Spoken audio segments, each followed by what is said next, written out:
Welcome to But Did You Die, the travel podcast where we get real about the good, bad, and totally unexpected parts of travel. If you're new around here, we're Angie and Rachel, sisters who've been everywhere, seen it all, and learned the hard way that not every trip goes according to plan. From epic adventures to hilarious disasters, we're here to share the unfiltered truth behind our travels. So if you're ready for some laughs, some honesty, and a whole lot of sisterly chaos, you've come to the right place.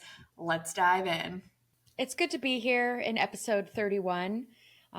In February, finally, we made it through the 72 epic weeks of January. I feel like it was a slog through Mordor or something. It was a lot. It was terrible. I feel like, and that's every January. If you look back on all of the Januaries are not good. So happy to be in February. Freaking finally. we made it. Also, it probably doesn't help that we're I don't know. We've had this conversation. Like, did we die in childhood and now we're just in some kind of weird hell? Dark. Whoa. Anyway, Whoa. But did you die in child? Oh my God. Stop. So let's talk about the fact that you're still pregnant. Yes. Yeah, it did. I'm sorry. It's it's like dark outside. It's dark in the world. It is dark in the world.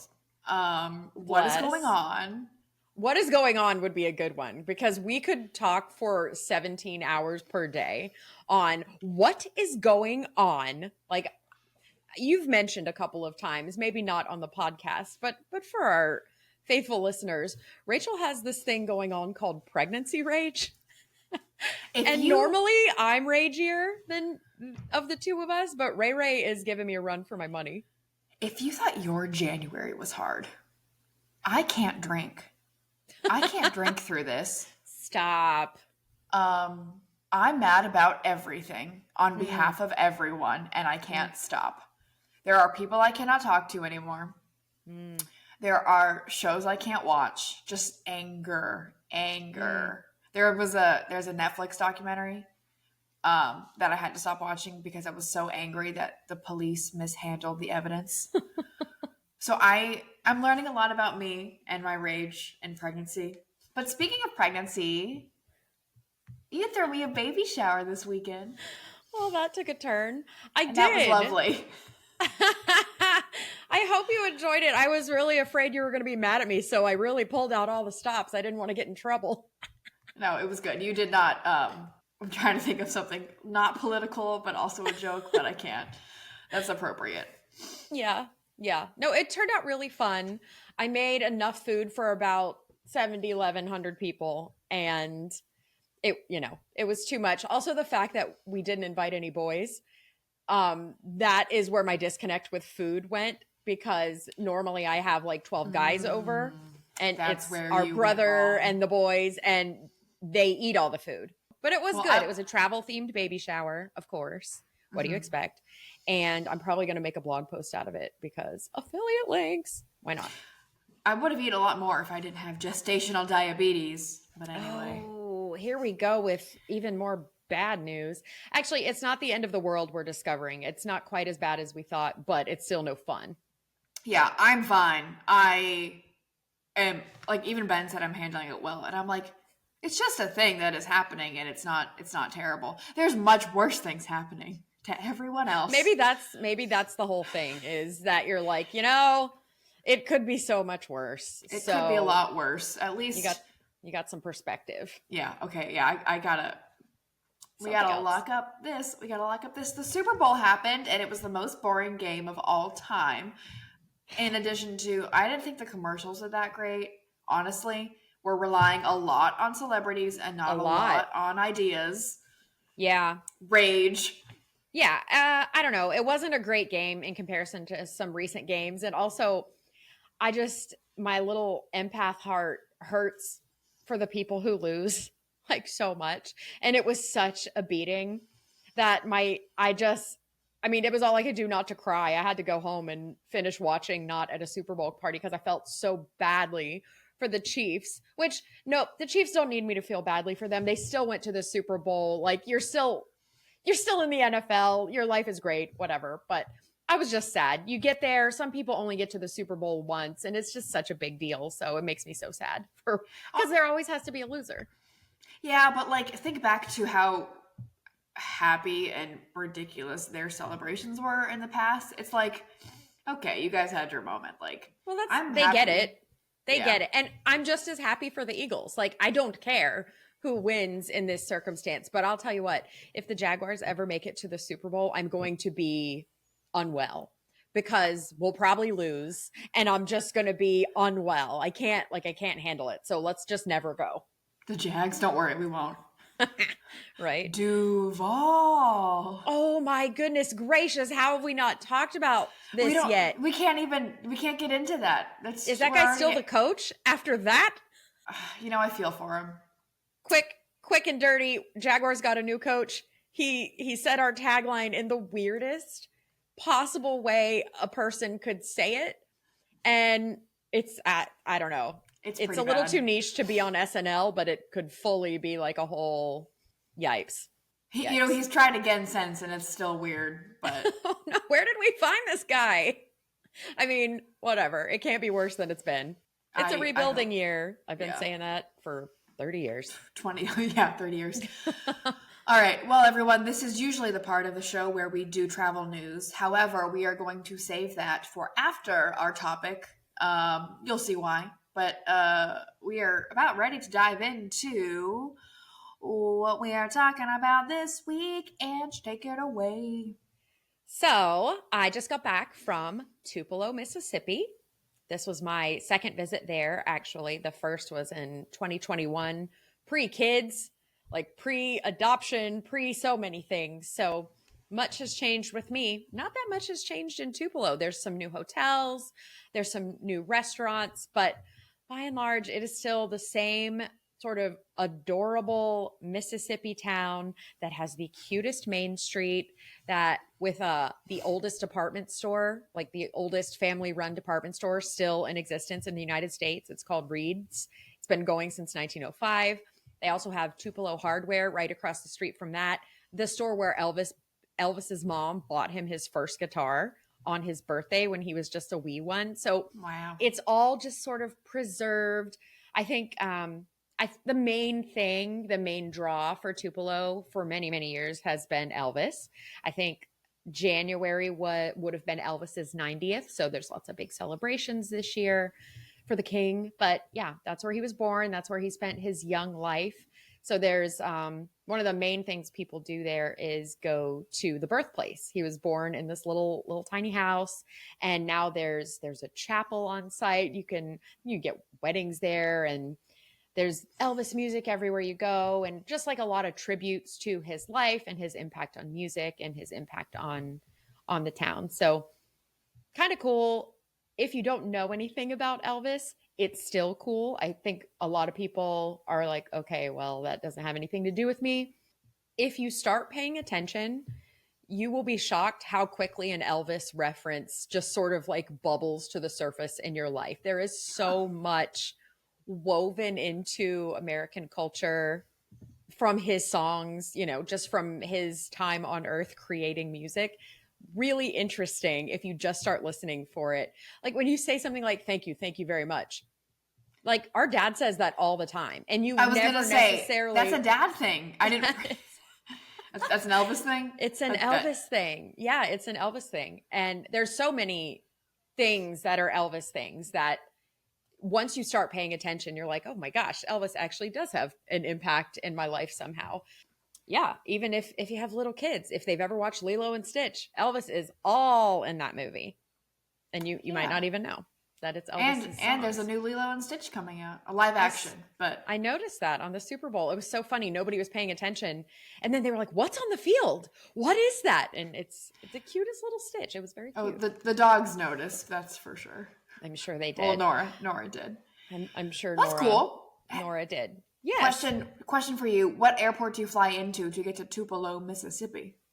So Tupelo has a very tiny regional airport, like one little waiting room, one flight, I think, that comes in and out. Its contour comes from Nashville and Dallas. So you got to connect in those places. So I went all the way to Dallas and then backtracked, but that's okay because Dallas has Pinkberry. So, hey, And Charlotte Airport got rid of it, right? Yeah, they did. So I don't like to go there anymore. But yeah, that allowed me to fly on American Airlines. So it's relatively easy to get to, but it is a smaller airport. So you can either fly in or conversely, I actually thought about driving for this trip because it's about a 9-hour drive from Jacksonville, which is far too long for me. But it's about that long when you factor in going to the airport, waiting for your flight, connecting, et cetera, et cetera. So yeah, I don't know. For me, I could have probably done it either way. So how many days were you in Tupelo? We were only there for 3 nights. And I think most people, that's probably about right. 2 or 3 nights. People end up there. They have a ton of sporting events like cheer competitions, softball tournaments, a lot of youth kind of stuff. So you might end up there for your traveling sport. They also have an arena. It's called the Cadence Bank Arena. And the rodeo was in town this weekend. So there's always little events going on there. Yeah, like Monster Jam, maybe, fun things like that. So yeah, it's a really walkable little downtown. So cute. We stayed at Hotel Tupelo, which was not open last time I was there. Last time I stayed at like a chain hotel. This time I got to stay at the cute little boutique that has the most adorable restaurant downstairs that's like Costa Rican surf bar themed. Whoa. Completely unexpected. It's called Yobos. So not Jobos and not Hobos. It's Yobos based. Yeah, you could confuse how it's said, but it's Yobos. And tons of good food. Queso and really good mocktails. So super good. Loved the hotel. And then as far as things to do, we were there kind of on a girls' weekend. So we went there with the Tupelo Visitors Bureau and me and my friend Karen, and we went on sort of a girls' weekend designed itinerary. And so we did the Elvis stuff, which is great. And then mostly we just ate a lot and drank a lot of coffee. They have so many. I mean, I don't know what the stat is, if they even know the stat on this, but they have to have more coffee shops like per capita of any kind of smallish town than anywhere I've ever been. And they're cute little coffee shops, like locally owned, cutie cute, Instagrammable. You know, it would be fun to like go to all of them, but you have to finish your coffee before you get there and see how hyped up you were by the end of the day. No, I was actually having to be super cautious about what I was drinking because we were going to so many different places and they've all got, like a Fruity Pebble latte, or one of them had a chocolate covered cherry latte. I mean, they had so many, had a salted caramel, like butterbeer latte at one. So overload on sugar and caffeine. I was like, excuse me, do you have decaf? Because I'm going to die. Like, yeah. But not but to did mention, you die? But and that's how you die. No, I didn't die of caffeine overdose. So that's a plus. But tons of good food.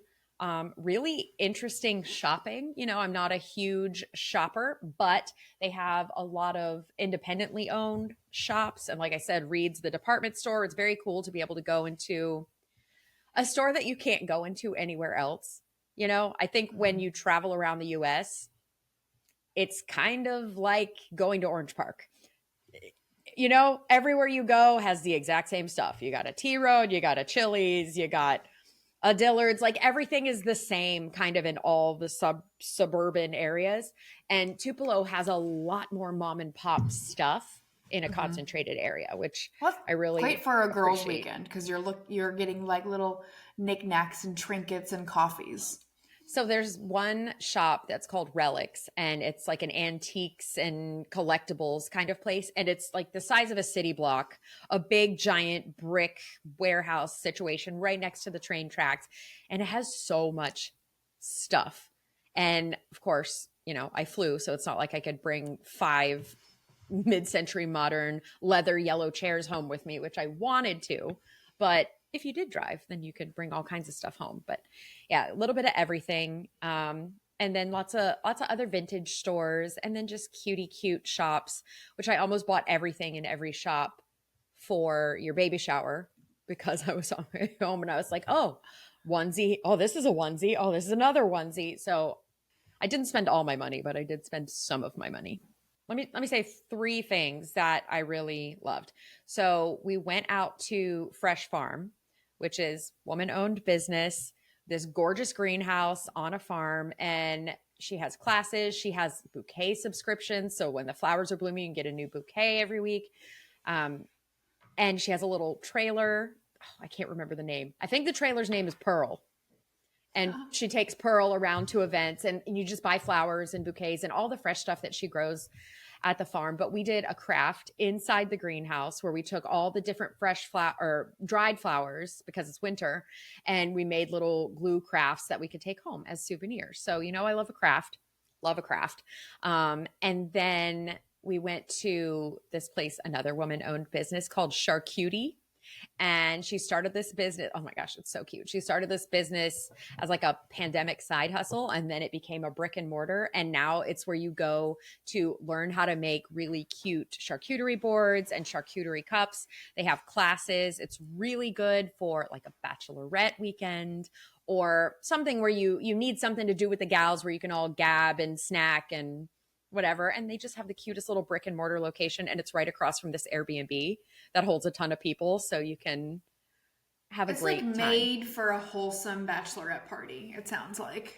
That's what I kept thinking the whole time I was there, is there's every little thing you need to have just the cutest little Southern bachelorette. Like, we love Nashville, of course. But like, everybody goes to Nashville, right? Like, all the Southern girls go to Nashville for their bachelorette party. So if you want to do something different, super, super cute. And if you want to be like not as wholesome, there's a whole stretch of bars you can go to and, party if you feel like it. But such cute stuff between the Fresh Farm and Charcutie. Like, those are 2 businesses that I was like, oh, I want to open these businesses. Like, calm down. First of all, calm down, grow up. You can't run every business in the world, but super cute. I really enjoyed them. Nora is very interested in it as well. For our audio listeners, Nora has jumped into my lap and is now running a podcast. Nora, yes. Say hi to the folks. Yeah, okay.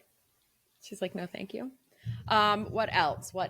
Oh, and I said there's another thing. So this is a thing I didn't get to do, but I found out about it, and now I'm absolutely going to do it.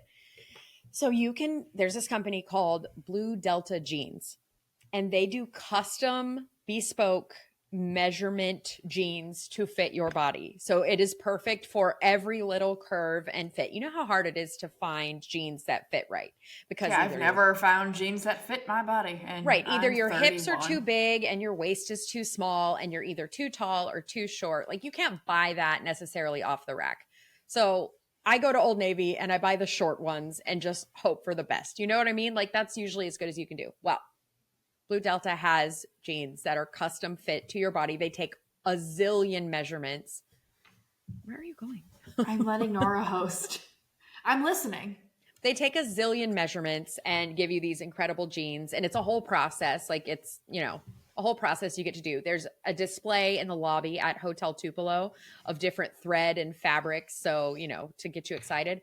But there is a special. So one of the restaurants we went to is called Neon Pig, and they have smash burgers and all kinds of tasty food. But they also have this deal on the menu where you can get custom jeans and a burger, and it's only $1,000. So next time we're going to go do that. That's pretty cool and wild. Ray, like the smell of the hotel lobby at the luxury hotels. No, really, I buy my jeans at Old Navy, but I absolutely would like to try that, because I've never even heard of a place where you could get custom jeans, and you sure wouldn't expect it in like a smaller town in Mississippi. That feels very much like an LA or a New York thing. So kind of cool that they have something so unique. It's just cute and fun, low key. And like, if you want to go somewhere and do something new and have like a lovely weekend, that's not aggressive. I just got back from New York too. That's aggressive. You're not relaxing in New York, right? No. So they also have a lot of murals, a lot of good public art, a lot of sculptures. Like I said, very walkable, very shoppable. The only thing I would say is Sunday and Monday, it's very, very Southern. So Sunday and Monday, things really slow down and a lot of stuff is closed. So you anticipate that not everything's closed, but do anticipate that some things will not be there. So if you're going for a long weekend or something, keep it in mind. I love that about Mississippi. Like, I feel like we have been to so many towns in Mississippi, and you would not think they were like small and cute and unique, but they are. Like, if So you know many where to cute go, towns. Yeah. yeah. I And now love this is another one. Yeah, I love Mississippi. It's so different and everybody's so nice. We're just driving around and I'm like, does anybody ever get road rage here? Like ever? And our dear sweet tourism friend is like, oh yeah, definitely. But she had no examples. No one, not like here. I shouldn't go. I don't want to bring now. the pregnancy rage to Tupelo. Well, you wouldn't have to because everybody like knows how to drive and is kind and waves you in and lets you, you know, the guy in the TSA. So there's two lines, right? For the 10 people getting on the flight. There's the pre-check line and the regular line. And he's in the pre-check line and I'm in the regular. He's like, just go on ahead. And I'm like, you literally pay for the privilege, you kind man.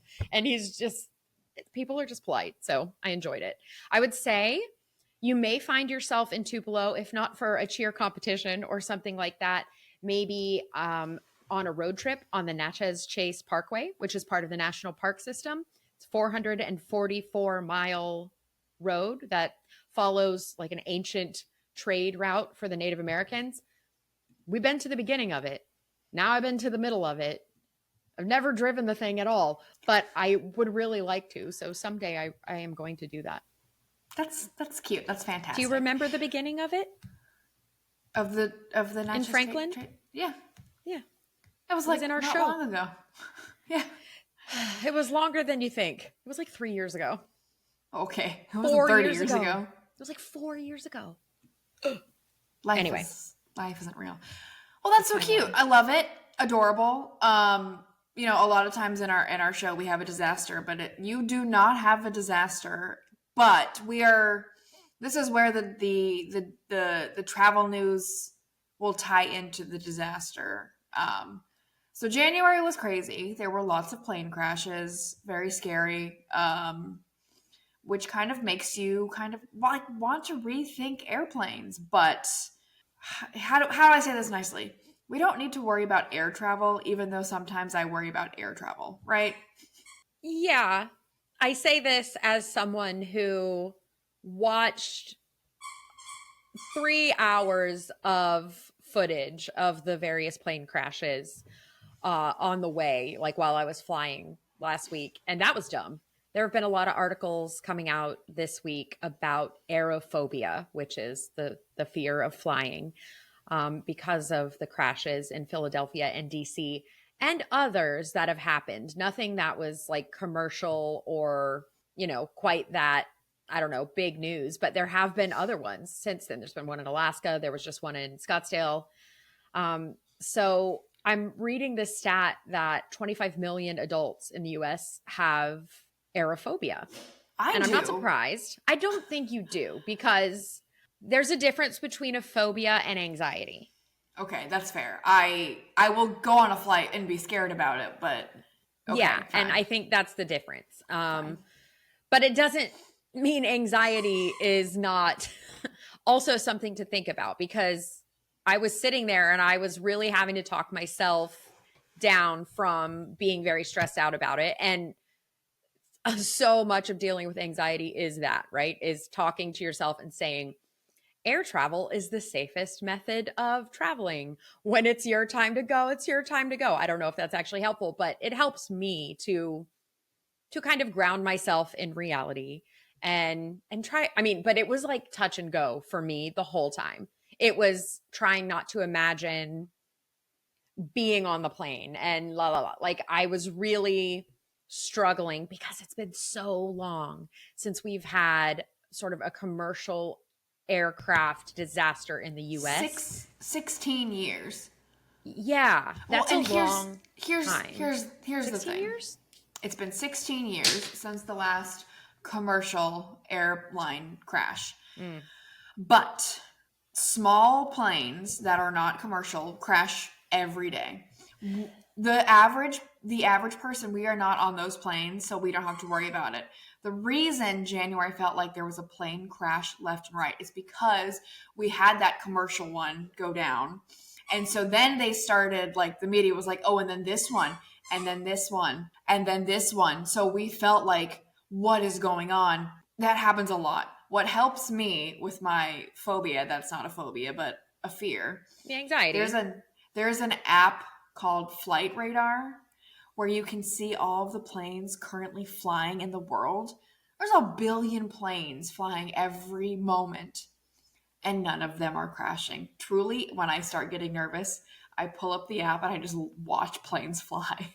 You're actually more likely to be bitten by a shark than you are to be in a plane crash. That's not real. That's real, probably. That's not a stat. I think it is a stat. I don't know where I found it, but it doesn't matter anymore because no one actually sources their news. So you can say whatever you want. Rage. Yes. Very, very that. So the travel news of plane crashes and that fear ties into the disaster of, because your trip was so lovely, you don't have a real disaster other than you were texting me before you left, like, should I just drive? I'm having, like, I don't even want to be on an airplane.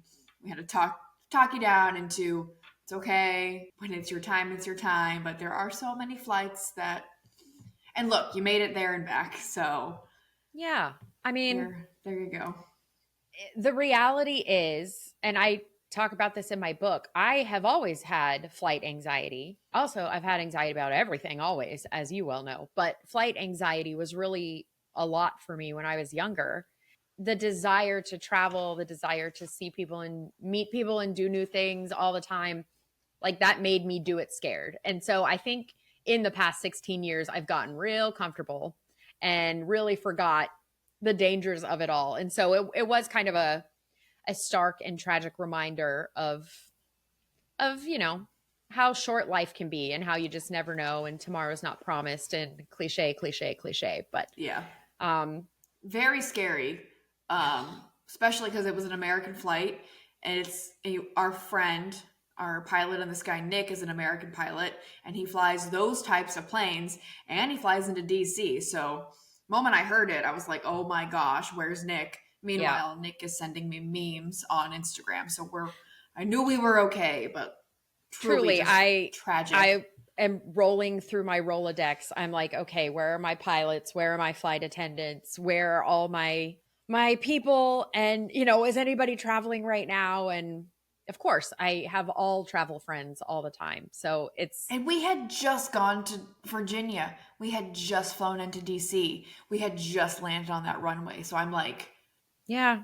Horrible. It's terrifying to think of, and it's just so sad, but what I'm trying to take from it is not the anxiety and not the fear, because I don't want to have a fear when I'm out in the world doing my job.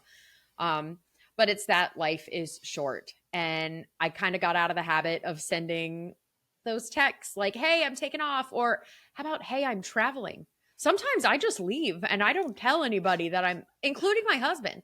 He doesn't know where I'm going half the time. Like, you know, and I'm like, here's where I am. Here's the flight that I'm on, you know, just in case. And then everybody feels a bit more comfortable. I've always been a real stubborn goat about that. But, you know, it's good to get the landed text and the I love yous, and just got to remember that. Mm-hmm.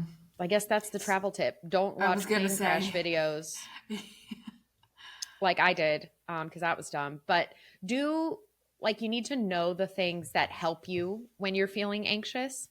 And if that's noise canceling headphones, if it's certain music, like, you know, I got my one playlist that helps me out in all situations, Taylor Swift.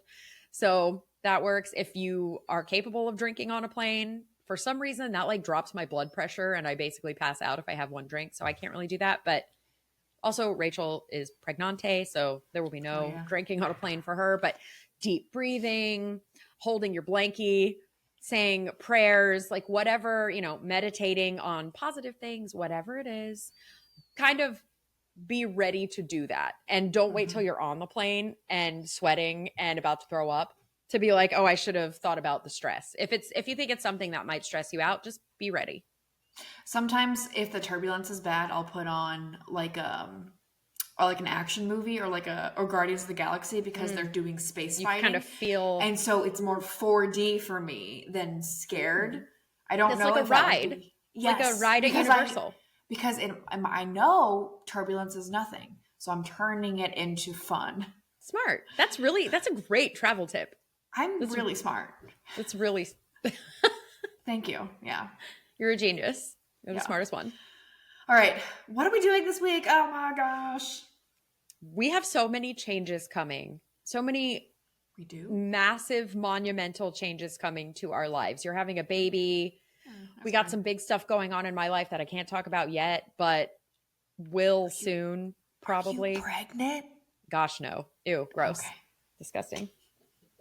Why? No, that's why you're having a baby, so I don't have to have a baby. Also, I'm taking control of your baby. I will be. Sure. Good luck getting it out of Ben's hands. I know. You're so right. You're so right. We're going to be fighting over that baby. Just that poor baby. You're going to have like 5 more just so we can share the love. You might not want to do that. We'll see how it goes. You only have 10 weeks to go, 9 weeks to go ish by the time this comes out. 9 like weeks. 9 weeks tops. Tops. More baby showers. So excited. Putting the nursery together. Having a child. The huge. 2025, baby. It's literally. It's really shaping up to be insane in so many ways. But I'm hopeful that January is as bad as it's going to get and the rest of the year is going to be fantastic. I don't see how it could turn around, but that's pretty hopeful. Anyway, hey everyone. Thanks for listening. Here's another tip. Stay off the internet because holy moly. Everybody listening, if you have any destinations that you'd like us to talk about, visit, if you know we've been somewhere and we haven't talked about it yet and you want the inside scoop, please send us a DM, send us a text, come over, bring a snack, and we will totally talk about it. If you want to tell us about your disastrous but did you die experiences, we would love to hear that too. Stay tuned because there's so much more to come. Yeah, thanks for tuning in to another episode of But Did You Die, where travel mishaps are just part of the adventure. We hope you enjoyed the ride and maybe even got a good laugh along the way. Remember, the journey isn't always perfect, but as long as you're not in an actual emergency room, it's all part of the experience. Ain't that the truth? Until next time, keep exploring, keep laughing, and even if things go sideways, just ask yourself, but did you die? Bye!